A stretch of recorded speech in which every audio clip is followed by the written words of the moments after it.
You're listening ad-free on Amazon Music.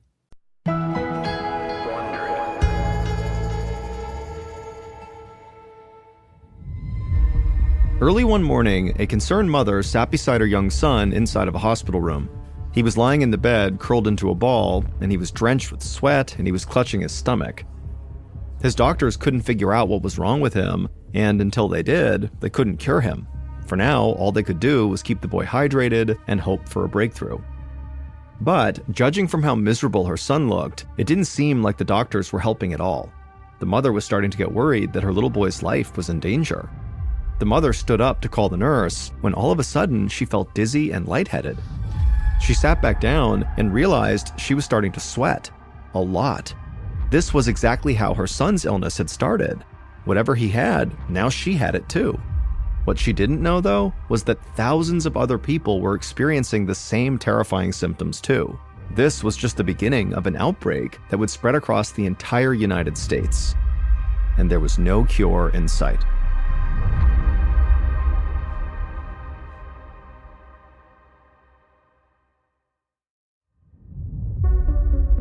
From Ballin Studios and Wondery, I'm Mr. Ballin, and this is MrBallen's Medical Mysteries, where every week we will explore a new, baffling mystery originating from the one place we all can't escape, our own bodies.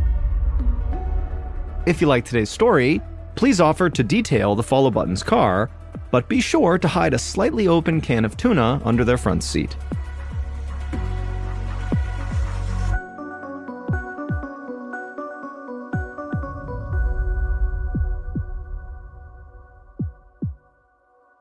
This episode is called Common Ground. On August 8th, 1998, Sharon Anderson's eyes shot open to the sound of her 8-year-old son's wailing. She glanced over at the bedside clock and saw it was only 4 a.m. Toby, her son, was a very deep sleeper, so she knew it had to be something serious to wake him up at this hour. So Sharon jumped out of bed and rushed down the hall to his room. Toby was still in his bed, and he was holding his belly with both hands. He was covered by a film of sweat, and he was moaning in pain. Sharon laid the back of her hand on Toby's forehead, and she found that he was burning hot. In fact, he felt much hotter than when he normally got sick. Sharon knew her son needed medical attention right now. She rushed back to her bedroom, woke up her husband, and told him to go get the car ready so they could drive their son to the emergency room. Then she ran back to Toby's room, she scooped him up in a blanket, and carried him down the hall. It was still dark out as Sharon and her husband loaded Toby into their car. Fortunately, the streets of Minneapolis were empty at that hour as they raced to the nearest hospital.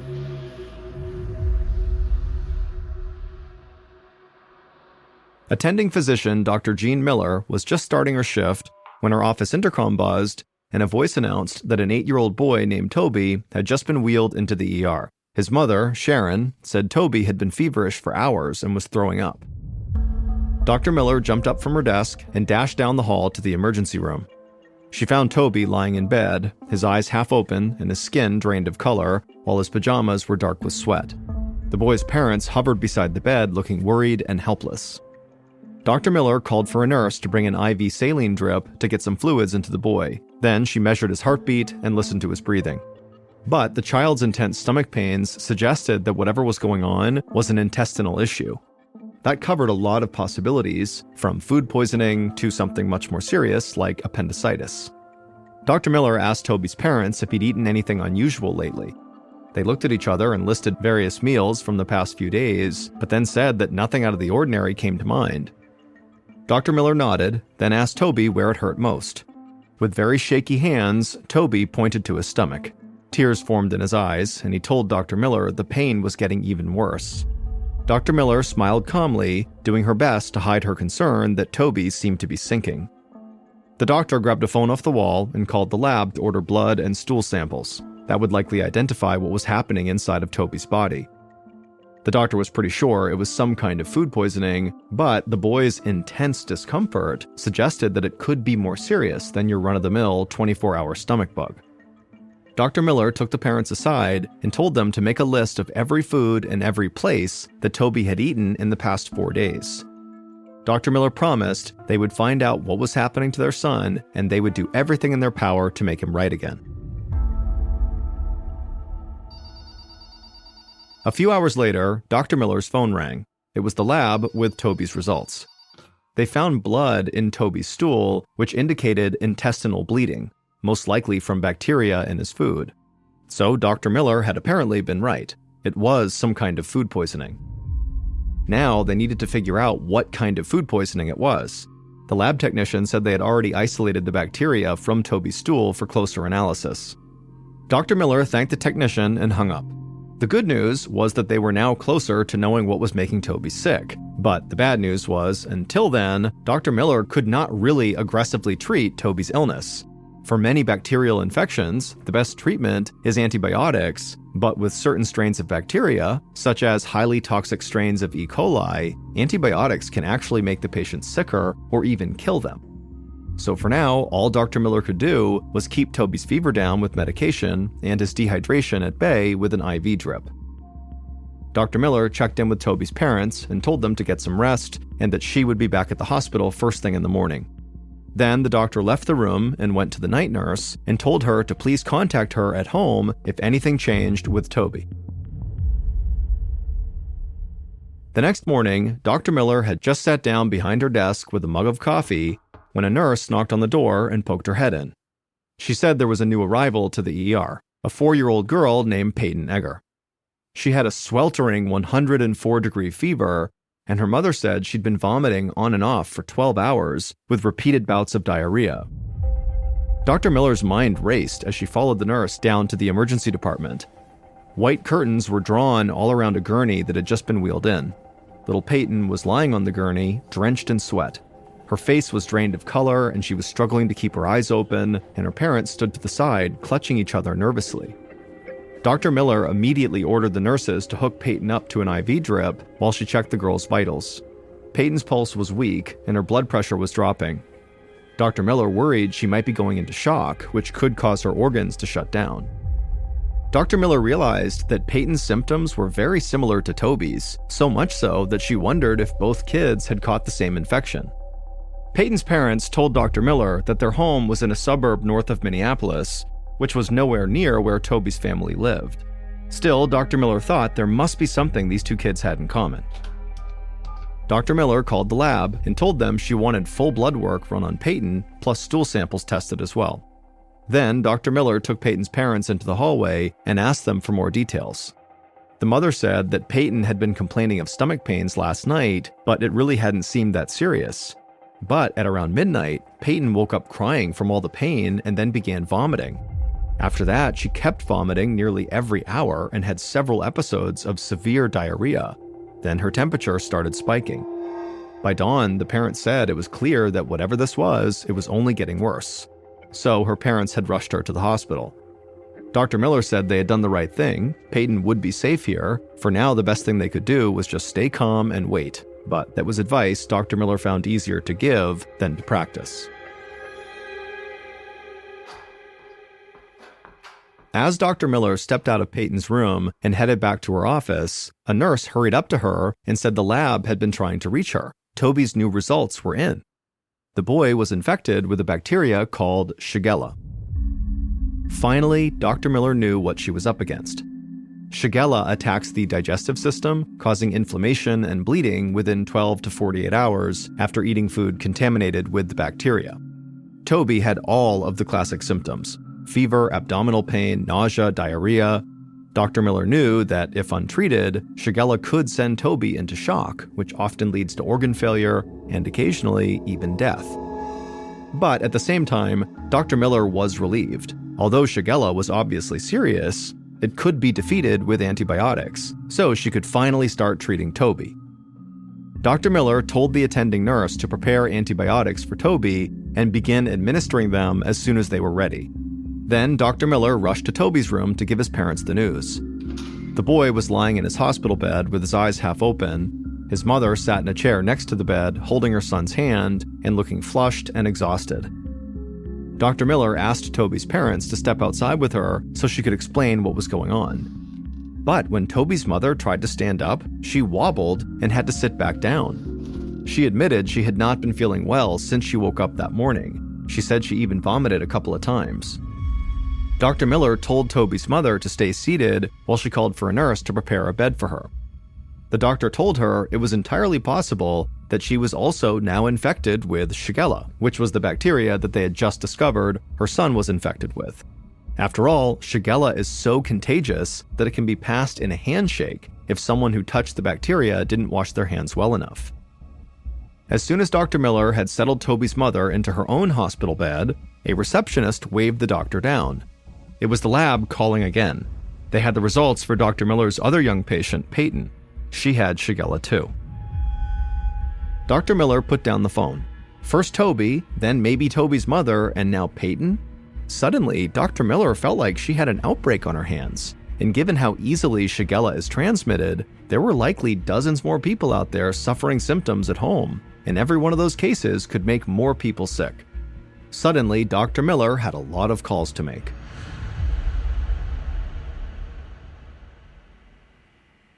Later on that same afternoon in August of 1998, a young epidemiologist at the Minnesota Department of Health named Dr. Julie Wickland was sitting at her desk when her secretary buzzed. She told her there was an urgent call coming in from a local hospital. Dr. Wickland was only in her 20s and still trying to prove herself professionally, but one thing she had already learned was that being an epidemiologist meant everything was a potential emergency. People's lives were always on the line. She picked up the phone and called Dr. Miller, who described the potential Shigella outbreak she was facing, 3 cases in her hospital, and likely a lot more people at home right now who just weren't sick enough to head to the hospital yet. But soon they would be. Once Dr. Wickland was done hearing from Dr. Miller, she requested to have Toby and Peyton's families fill out food history charts with everything they had eaten in the past 4 days. Then she met with her team at the Department of Health and assigned some of her best investigators to join her on this case. By the time she got back to her office, Dr. Wickland's secretary came in holding a stack of papers. The families had already filled out and faxed over their kids' food histories. Dr. Wickland spread them out on her desk and scanned them to look for commonalities. Right away, she noticed a pattern. They had all eaten at a restaurant called Roberta's. The odds were extremely low that both Toby and Peyton's families had eaten at the same place in the same 4-day window, especially considering how far apart they lived, and so this was exactly the type of breakthrough Dr. Wickland was hoping for.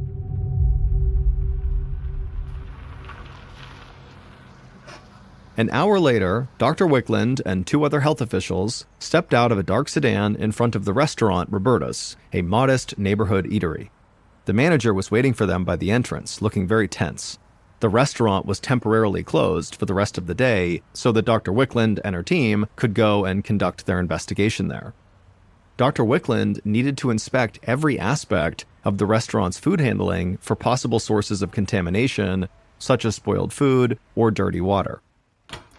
Dr. Wickland assigned one investigator to record the temperatures inside the refrigerators and freezers, while another investigator took water samples from all the sinks and taps.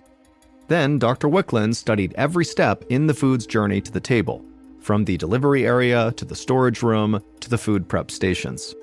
The overall layout at Roberta's met safety standards, but Dr. Wickland knew how elusive Shigella could be. Shigella can show up almost anywhere and then can be spread by the people who are simply preparing the food. Dr. Wickland told the manager she needed to interview the entire staff.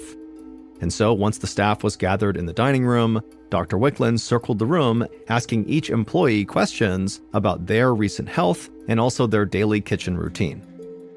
Several members of the staff admitted to Dr. Wickland that they had not been feeling very good lately. Some had even been feverish and suffering pretty severe abdominal pains.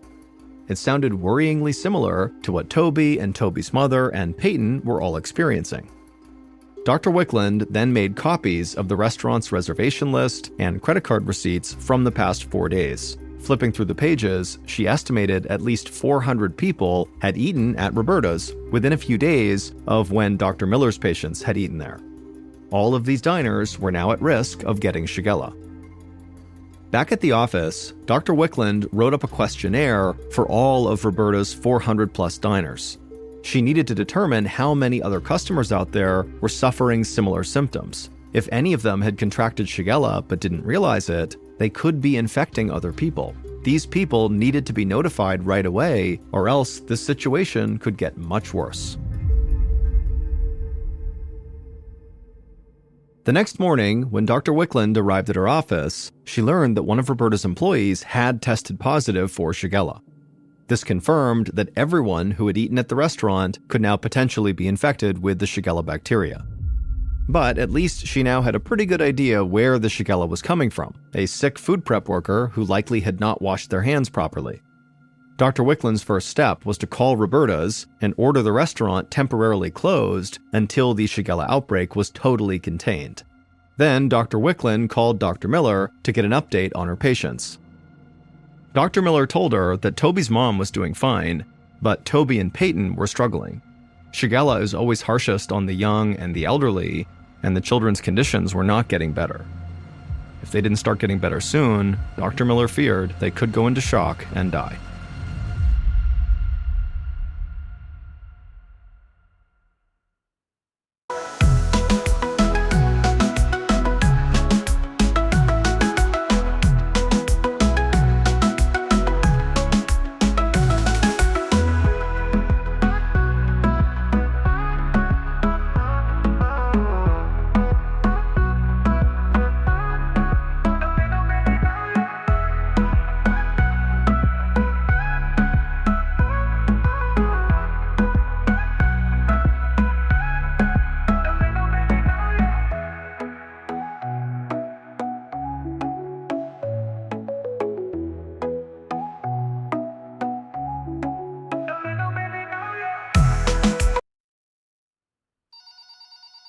Early the next day, Dr. Wickland's phone rang with new results from the lab. Several more employees at Roberta's restaurant had tested positive for Shigella. This meant that the disease outbreak was not coming from a single unsanitary worker. It was coming from lots of places. Dr. Wickland got a fresh cup of coffee and then sat down at her desk to begin studying the first wave of questionnaire results from Roberta's recent customers. And she was disturbed to see that a full half of the 400 diners reported experiencing symptoms that were consistent with Shigella. But as Dr. Wickland studied the responses, something about the data just didn't seem right. A large percentage of infected diners had eaten at Roberta's before any of the employees started to get sick. So it was unlikely that the employees were giving the infection to the customers. The workers were actually victims too. Dr. Wickland leaned back in her chair and took a deep, defeated breath. She now realized that she actually had no idea where all the Shigella cases were coming from. An hour later, the manager at Roberta's unlocked the restaurant door and let in Dr. Wickland. She told the team to put on gloves and start discarding every piece of food in the building. Nothing could be saved. Roberta's manager was happy to comply, and Dr. Wickland told him the business could reopen once all the food had been thrown away and the entire restaurant professionally cleaned. They couldn't afford to take any chances. Dr. Wickland pulled a bin of produce off a shelf and dumped it in the trash. The Shigella was somewhere under this roof, and Dr. Wickland was not going to let it slip past her. Dr. Wickland returned to her office at the Department of Health to find a report sitting on her desk. Her heart sank. It was the details of another case of Shigella, this time north of Minneapolis. A 33-year-old woman had been rushed to a hospital after hours of vomiting, fever, and diarrhea. The night before, the woman had eaten at an upscale restaurant in her neighborhood called Marty's. Not only that, but she'd gone to the restaurant with multiple friends, all of whom had been contacted and reported feeling sick. But Marty's restaurant was very far from Roberta's. For this illness to strike two restaurants in entirely different areas, miles apart from one another, was extremely rare. Dr. Wickland sighed and called the manager at Marty's to tell them the restaurant would have to close until further notice. She said that a health official would be there shortly to collect their reservation list and credit card receipts, and all their recent diners would need to be contacted about the disease outbreak. Dr. Wickland then called a meeting with her investigators to brainstorm. She felt lucky that there had been no fatalities so far, but she also knew that young children were in the greatest danger. She told her team they had to find the link between Marty's restaurant and Roberta's restaurant that could explain all the Shigella cases. Maybe both restaurants sourced particular food items from the same place, or maybe an employee worked part-time at both restaurants, or maybe they shared a water supplier. Whatever it was, she told her team they had to go find out.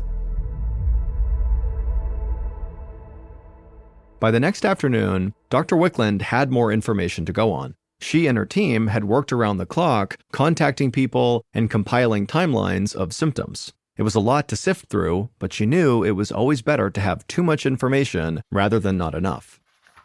As Dr. Wickland made her way through all the paper piled on her desk, the differences between the two restaurants really jumped out at her.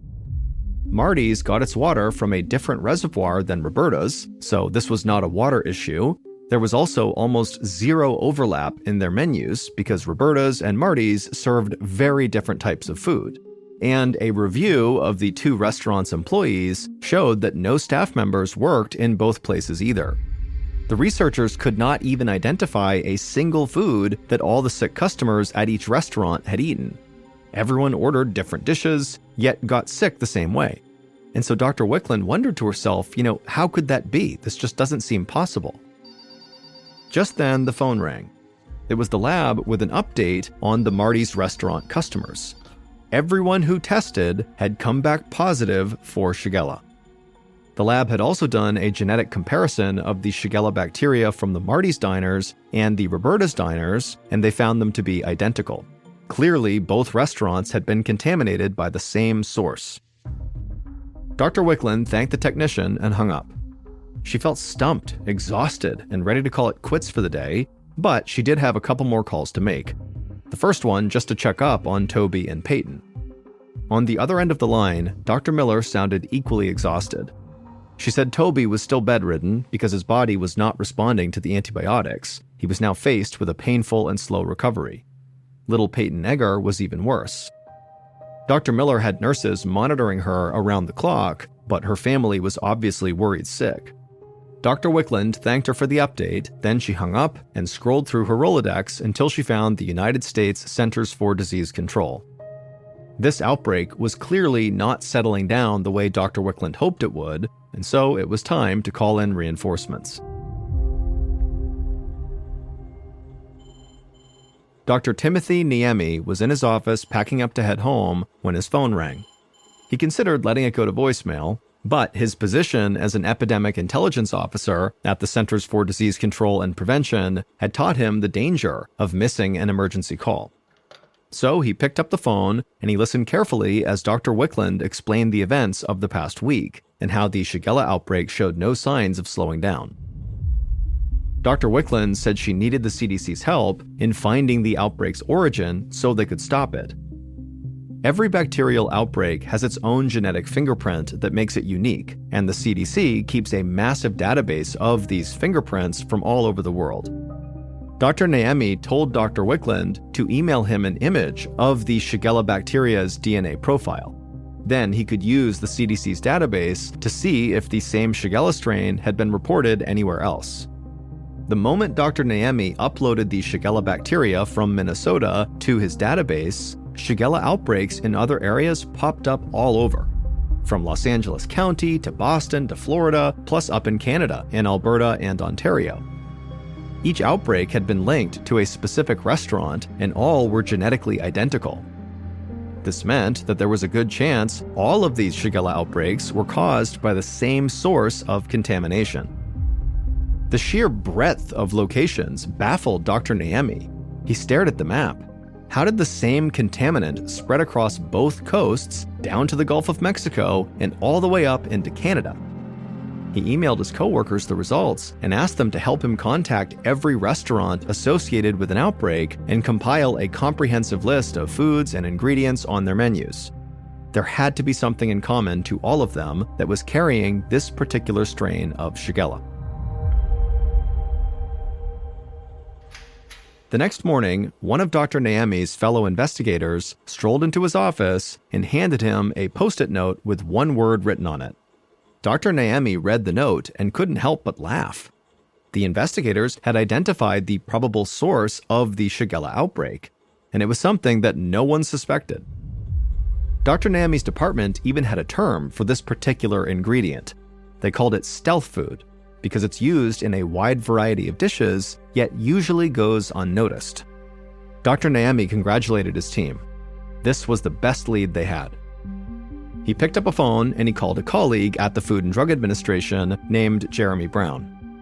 Dr. Naomi told Jeremy what they had discovered and said he'd need the FDA's help tracing this particular ingredient, the stealth food, to the original supplier. Global supply chains for restaurants are incredibly complex, with foods shipping from across the world and constantly being reprocessed and repackaged, and so finding one bad batch of food among all of that would not be easy. Jeremy said he would get to work. A few days later, Jeremy rode in a Jeep through Ensenada, Mexico. At first, the countryside was dry and dusty, but as they curved over a hillside, suddenly everything turned green. For miles into the distance, Jeremy saw nothing but crops in organized rows. Finally, they turned onto a dirt road and passed a sign that said the name of the farm, Valle Verde. The farmhand pointed out different fields of produce, including tomatoes, celery, cilantro, green onions, radishes, and lettuces, all watered by massive irrigation machines. But the biggest spread of all was an entire 55-acre parcel devoted to growing nothing but the stealth food Jeremy had come to investigate. And the stealth food was parsley. At some point between when it was harvested and when it was shipped, this parsley was becoming contaminated with Shigella bacteria. Jeremy was not going to leave the farm until he found out where and how this was happening. The Jeep came to a stop on the banks of an old riverbed. Since tainted water is the most common cause of Shigella, Jeremy had requested to visit the farm's water supply first. The farmhand hopped out and led them to a series of wells that provided all of the farm's water. Jeremy looked inside one of them. The stone casing was old, but uncracked. The shaft was dug very deep so that the water came from far underground, which meant the likelihood of contamination was actually quite small. Jeremy could tell the issue was not the wells. Next, the farmhand drove them past several meadows to a reservoir that served as the farm's backup water supply. It looked like a small fresh lake. The water seemed clean, but Jeremy still bottled up a couple of samples for testing back in the US. The farmhand asked Jeremy where he wanted to head next. Jeremy said he could use a break from the heat. It had gotten much hotter as the afternoon wore on. A few minutes later, the Jeep rumbled to a stop in front of a huge farm shed with a corrugated steel roof. It contained long conveyor belts stacked with crates of parsley. At the end of the line, men took those crates and stacked them on a pallet and then hosed them down with chilled water from a machine called a hydro cooler. Jeremy watched as hundreds of boxes quickly piled up and were loaded into the backs of huge trucks and then driven away to be shipped all across North America. Jeremy asked the farmhand if the water for the hydro cooler came from their wells or the reservoir, but the farmhand shook his head and said neither. The water for the hydro cooler came from Ensenada's municipal water supply. Jeremy put on his sunglasses and told the farmhand that that was where he needed to go next. At the municipal water plant, the facility's director admitted that they had been a bit overwhelmed lately. Due to government funding cutbacks, they had been understaffed for a while. With fewer security guards to watch the place, there had been a few break-ins lately, and some equipment had even been damaged. At one of the water filtration systems, Jeremy noticed that the machine that normally disinfects the water with chlorine was shut down. Jeremy asked the manager if the chlorinator had just been turned off today or if it really was not working at all. The manager shook his head in frustration and said this had been on their list to get fixed for over a month, but the city hadn't managed to send over the parts yet. Jeremy did his best to hide his shock. Without chlorine, all sorts of contaminants could flourish in the water, including Shigella. From there, the water was pumped to businesses, homes, and farms all over the area, like the parsley crop at Valle Verde. Jeremy filled several bottles to be tested and told the farmhand it was time to go.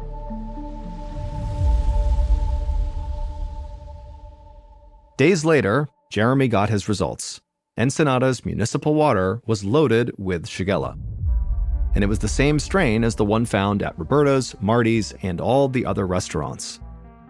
The contaminated water had been sprayed directly onto the parsley right before being shipped to restaurants all across North America, where people like Toby, Peyton, and their families ate the parsley without giving it a second thought. Jeremy knew they had been lucky in tracking down the source relatively quickly. He estimated that as many as 1,000 diners had caught Shigella from one harvest of contaminated parsley, but it could have been so much worse. Fortunately, there were no fatalities, and both Toby and Peyton eventually made full recoveries.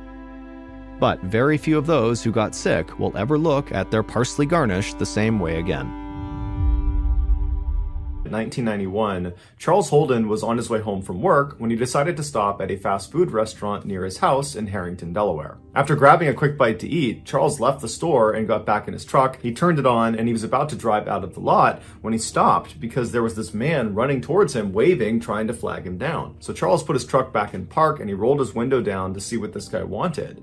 And when this stranger got close enough, he told Charles that his sister was having a baby and he needed a ride to the hospital, which was about 20 minutes away. Charles couldn't tell if this guy was lying. It was super late. He didn't know this guy, and he just had a bad feeling about him. And so he told him, "No, I'm sorry. It's too late. I gotta get home. It's too far out of the way." The stranger immediately looked dejected and turned around and started walking away. And as Charles was watching him go, he felt bad and said, "You know what? Hey, come back here. I'll give you a ride part of the way there."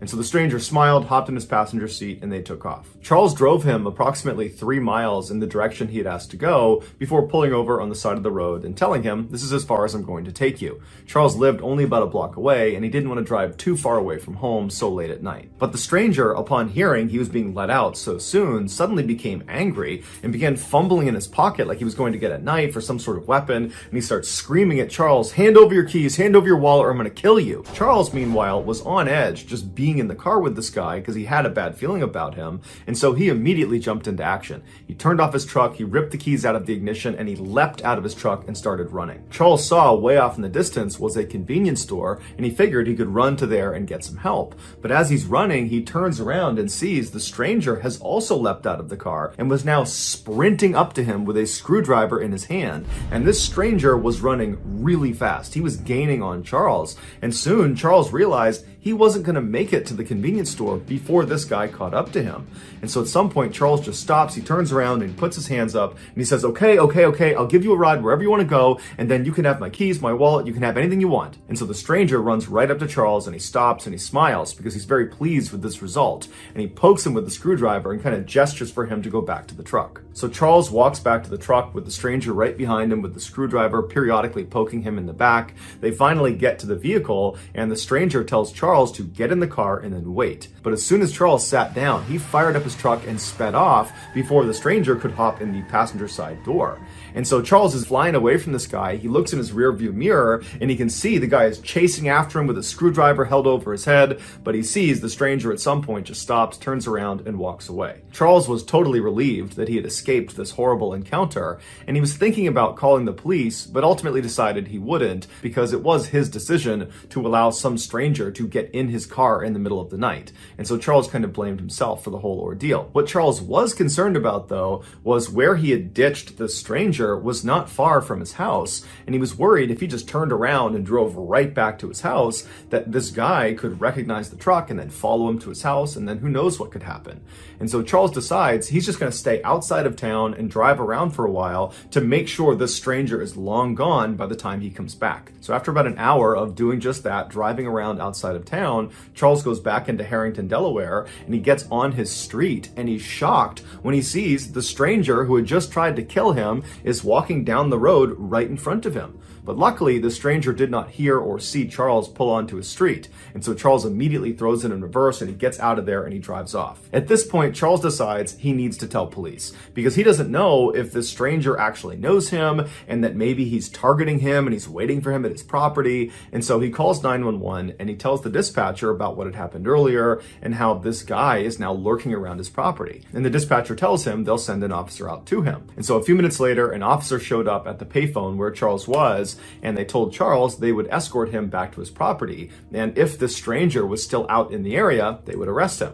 And so the two of them made their way back to Charles's property. They get there, the stranger's long gone, and then Charles goes into his house. There's no sign of a break-in. There's no sign that anyone was near his property. And so Charles thanks the officer. He feels totally relieved. But before the officer leaves, he asks him if he wouldn't mind doing a quick sweep of his mother's property. She lived right behind Charles on the other side of some bushes. He told the officer her name was Dorothy. She was 70 years old and she lived alone. And he just wanted to make sure nothing happened to her. So the officer said, no problem, I'll go check in on her. So the officer leaves Charles and goes across his backyard through those bushes into Dorothy's backyard. And right away, he can see the back window on the back door has been smashed and the door itself is slightly ajar. And so the officer draws their pistol and they go up and they enter the house and they look inside. They're yelling for Dorothy, but there's no answer. It's totally dark in the house. It's totally silent. And so after searching the first floor and finding nothing, they make their way up the flight of stairs and they find blood at the top of the landing. And they follow this trail of blood and it brings them into one of the bedrooms where a woman is sprawled out on a bed. It was Dorothy. She had been stabbed to death. It would turn out after Charles had ditched the stranger and sped off without him, the stranger, whose name was Gilbert Cannon, began looking for a place to sleep. And the house he ultimately selected just happened to be Charles's mother's house. After Gilbert broke in through her back door, he saw Dorothy coming down the steps to confront him. And because he was worried she'd be able to identify him, he attacked her with a screwdriver. Gilbert would later tell police that the attack on Charles was completely random. He was just at this fast food restaurant. He saw Charles get into his truck and he thought to himself, if I can get in that guy's truck, I bet I can rob him. And then after this failed robbery, when Gilbert is out looking for a place to sleep and he breaks into this house and this woman comes down the stairs that he attacks and kills, he has no idea that this woman, Dorothy, is Charles's mother. The entire night was one big horrible coincidence. Gilbert would plead guilty to the murder and would be sentenced to life in prison without the possibility of parole. In 1949, 15-year-old problem child Ken Rex McElroy dropped out of school and moved to a tiny farming town called Skidmore, Missouri. There, he began his life of crime, which consisted primarily of theft. At night, he would drive his truck onto Skidmore residents' property, and he would steal their livestock, alcohol, grain, food, antiques, anything he could get his hands on and that he could sell, he would take. And if the owners ever caught him in the act, he would just raise his rifle at them and tell them to go back inside and never report it to the police or he would kill them. And because Rex was this big 270-pound monster of a man who was known for having a bad temper and for being really aggressive, people generally just did what he asked and his crimes went totally unreported. In the rare instances that victims would report Rex's crimes to police, Rex would begin intimidating them and their family by staking out their houses at all hours of the night, or he would just walk directly up to these victims and he would say, "I will kill you if you testify against me." And if none of those tactics worked, Rex used some of his illegal money to hire one of the very best defense lawyers in the entire state, a lawyer who had famously represented the mob, and he would step in and get Rex off of virtually any charge, including the time Rex actually did shoot one of the owners who caught him in the act. Over the years, Rex would use these fear and intimidation tactics not just to make money, but also to prey on young women and girls. In the 1970s, when Rex was in his 40s, he began stalking a local Skidmore girl who was 12 years old named Trina. After assaulting her dozens of times, Rex learned her family was going to be pressing charges against him. So Rex burned down Trina's family's house and killed the family dog, and then threatened to kill the entire family unless they signed paperwork that would legally marry their daughter Trina to Rex. This would protect him legally in case they pressed any charges against him. After the family finally relented and signed off on the marriage, Trina was forced to come live with Rex at his house, and within 2 years, she became pregnant. After the birth of her child, she took her baby and tried to run away from Rex, and she ran back to her family's new house, and she was hiding there, but Rex tracked her down. He took her and their baby back, and then Rex proceeded to burn her family's house down again, and again killed their new family dog. By the end of the 1970s, Rex wasn't only just the most hated person in Skidmore, he was the most destructive person. He had hurt so many people in town, but it seemed like no one could do anything about it. It was like he was untouchable. Then a single piece of candy changed everything. In 1980, one of Rex's children was at a local grocery store in Skidmore when they were caught stealing a piece of candy. When the shopkeeper asked the child to put the candy back, they refused,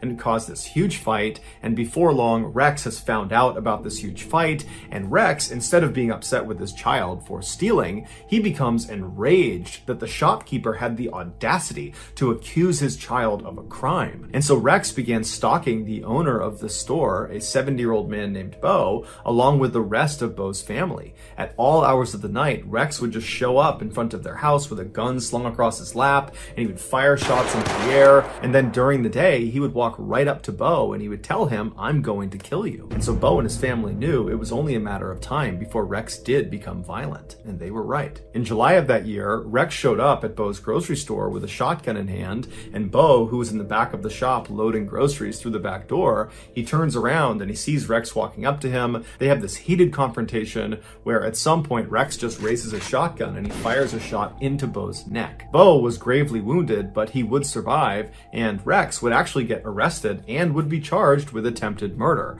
And it seemed like, for once, maybe Rex was actually going to get what was coming to him, but he didn't. The attempted murder charge was lowered to just assault, and he was given 2 years in prison, but he would only serve 1 day in jail before being released on bond. And as soon as he was out on bond, he went right to his house and he got his rifle that had a bayonet attached at the end of it, and he went right to the tavern in the middle of Skidmore, and he began telling anybody who would listen that he planned to finish the job, i.e. he was going to kill Bo, and he described in very graphic detail how he planned to do it, which involved this rifle and this bayonet.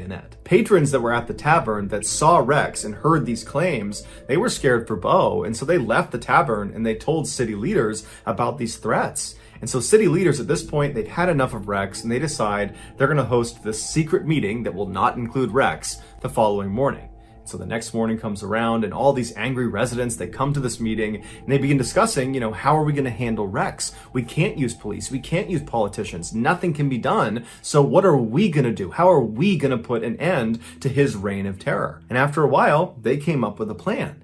And after the meeting was done, everybody left the town hall, they got their guns, and they made their way over to the tavern where Rex was seen earlier that morning. About 40 of these armed men surrounded the outside of this tavern, and once they were all in place, another smaller group of men that were all armed walked inside the tavern, and they saw Rex sitting at the bar with Trina sitting right next to him. And so these men, they walk up right behind Rex, uncomfortably close, right behind him, and they just stand there with their guns looking at him. And at some point, Rex turns around and sees them, and he's about to lash out and start fighting them, but he realizes he's totally outnumbered, and these men that are standing all around him, they look like they mean business. And so he stands up, he grabs Trina, and he brushes past them, trying to act tough, and he walks out of the tavern. When he gets outside, he's taken aback at this additional group of armed men, which is much larger, who are all standing there just looking in at him. And so Rex at this point becomes visibly frightened, but he grabs Trina and he calmly walks out to his truck, which is parked a little ways out in front of the tavern. He gets in the driver's side, she hops in the passenger side, and Rex lights a cigarette up, he turns on his truck, and he's about to try to drive away when a gunshot rings out, and Rex immediately slumps forward onto his wheel. One of the Skidmore residents runs up to the truck, they open up the passenger side, and they grabbed Trina, who was unhurt, pulled her out, and rushed her to safety. Once she was clear, the other residents with their guns just moved in on the truck, and for 20 seconds they opened fire on Rex. After the shooting was over, nobody called an ambulance. Everyone just stood there and watched as the town bully died. In all, there were 46 witnesses that were there when Rex was murdered, but they all said they had either not seen the shooting or they didn't know who the shooter was. And despite a lengthy federal investigation, none of the witnesses ever changed their stories. And so as a result, no one was ever charged with Rex's murder. Years later, a Skidmore resident, when asked what happened here, they just said, "That man needed a killing." On the morning of March 18th, 1990, a young woman named Karen parked her car just outside of the Isabella Stewart Gardner Museum in Boston, Massachusetts. This famous museum is home to over 15,000 pieces of priceless art from ancient Rome, medieval Europe, Renaissance Italy, Asia, the Islamic world, and 19th century France and America. The outside of this four-story building is strikingly plain, but inside is strikingly gorgeous. There is this lush green open-air courtyard that sits right in the middle of the museum that all of the galleries look down into. Karen was an art enthusiast, and she was a security guard at this museum, and that day she was on duty. After parking her car, she got out and walked her way over to the employee entrance, and there she pressed the buzzer and announced her arrival to the two night shift guards that she would be relieving. But after a few seconds, the night shift guards did not respond to her, and they did not unlock the door. And so after a little while, Karen pressed the buzzer again and said, "I'm here, can you please open the door?"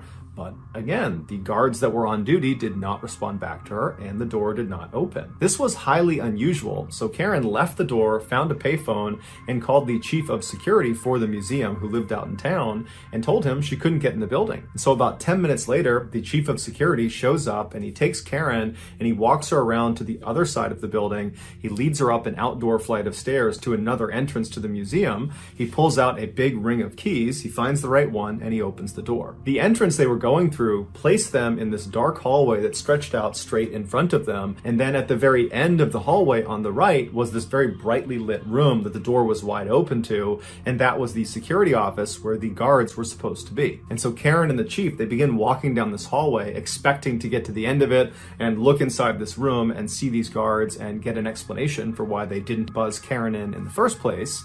But when they reach the end of the hallway and they look in this office, there's nobody inside of there. And now that they were up close, they could see the door leading into the security office had been smashed open. In fact, the doorknob to this door had been smashed off and was laying on the ground. And then next to it, right in front of them, was this metal crowbar. And then above them, the one camera that would have seen whatever had happened in the hallway, it had been turned around and was facing the wall. So Karen and the chief, they know they've stumbled on something that's probably really bad. They don't know what it is. They don't know if there's still people inside the museum. They don't know where the guards are. So the chief just grabs the crowbar for protection, and he and Karen run into the office and they call police. Although they didn't know it yet, Karen and the chief had just discovered one of the most famous crimes in history. The night before, 23-year-old security guard Rick Abath trudged his way down the walkway towards the employee entrance of the museum. He and another young man named Randy were scheduled to work the overnight shift that night. Rick hated his job at the museum because it was incredibly boring,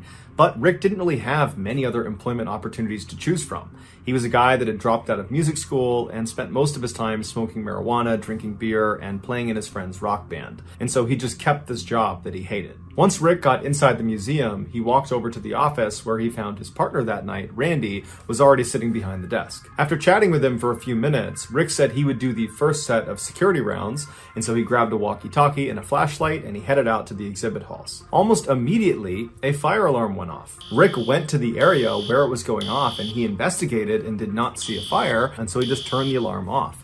The building was very old, and it wasn't uncommon for their electronics to fail or glitch. And so after this, Rick didn't think much of it. He continued doing his security rounds, and after about 30 more minutes of that, he made his way back down to the security office where he traded places with Randy. Rick took the seat behind the desk, and Randy took the walkie-talkie and flashlight and headed out into the exhibits. About 30 minutes later, while Randy was still doing his security rounds, Rick had his head down on the desk when he heard the sound of the buzzer coming from one of the outside doors. He lifted his head up and he looked at the screen that was connected to the camera, looking down at whoever was outside at this door, and he saw there were two police officers standing right outside the door. And so he reached over and he pressed the intercom button and he said, "Hey, can I help you?" And the officers said they were there responding to a disturbance call. Can they come inside?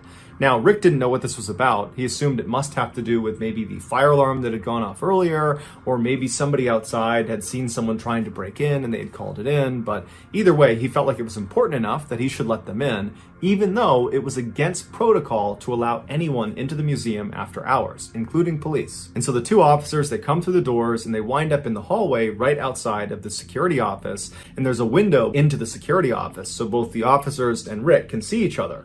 And the officers immediately say to Rick, hey, are you working alone tonight? And Rick says, no, my partner is out doing security rounds. He'll be back soon. And so the officers just kind of nod their heads and they're looking around the room for a second. And one of them, as he glances at Rick again, he does kind of a double take and he goes, wait a minute, I think I know you. There's a warrant out for your arrest. You need to come out here and show me your ID. And so Rick is caught completely off guard, but he just kind of instinctively does what he's told because it's a police officer. And so Rick stands up, he walks out of the office, he goes out into the hallway, and as he's about to present his ID to the inquiring officer, the officer just grabs him, pushes him up against the wall, and handcuffs him. And so before Rick can say anything, Randy, his partner, comes back from doing his security rounds. He walks into the hall and has no idea what's going on. The other officer, the one that had not handcuffed Rick, grabs Randy and does the same thing, presses him up against the wall and handcuffs him. And so as Randy and Rick are standing there up against the wall with their hands behind their back, they're looking at each other, they're looking around thinking, what's going on here? And at some point, Randy just blurts out, why are we being arrested? And that's when one of the officers just says, oh, you're not being arrested. You're being robbed. Rick and Randy were led by the imposter cops down into the basement of this building where they were bound and gagged with duct tape. And then these two thieves proceeded to spend the next 81 minutes walking all around the museum, ultimately stealing 13 pieces of art before destroying the security footage and then fleeing the building. Rick and Randy were discovered unhurt later that morning by police, still tied up in the basement. Despite dozens of suspects, numerous viable theories, and a massive monetary reward, these two art thieves were never caught and remain at large today. As for the 13 pieces of stolen art, one of which includes the extremely rare Rembrandt painting called The Storm on the Sea of Galilee, which is his only seascape in existence, they are still unaccounted for. And combined, they are worth a staggering $500 million.